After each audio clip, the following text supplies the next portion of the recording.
ጓደኛሞች ራቼና ናሆም እዚህ ስቱዲዮአችን ይገኛሉ። እንኳን ደህና መጣችሁ። እንኳን ደህና ቆይሽ።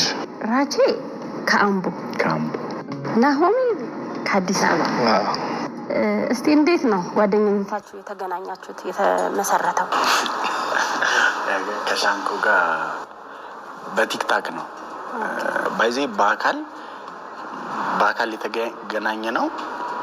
በጣም አመት ምናምን ሶሻል ሚዲያ ላይ ከቆየን በኋላ ነውና ያው በቲክታክን እንዴት ነው ላይቭ ልክ ስትገቢ ሰጀስት ያደርግልሻል ሰዎችን ከዚህ ሰው ጋር መግባት ትችያለሽ እና በዛው ነው በአጋጣሚ ከሻንቆ ጋር ላይቭ ላይ ነው የተዋወቁት።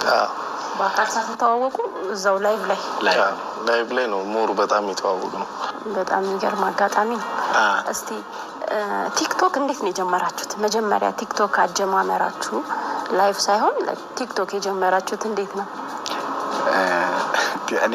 እኔ አክቹሊ ከድሮ ጀምሮ ሶሻል ሚዲያ ላይ ሞክር ነበር ከቲክቶክም በፊት ፌስቡክ ላይ እና ድሮም ዩቲዩብ ነበረኝና ከዛ ልክ ቲክቶክ ደግሞ ሲመጣ ወደ ቲክቶኩ ጎራለን ማለት ነው። ሻንቆ እንዴት ነው የጀመርከው? እኔ ፊልም ላይ ምናምን ነበር በጣም ፌመስ መሆን ፈልግ ነበር።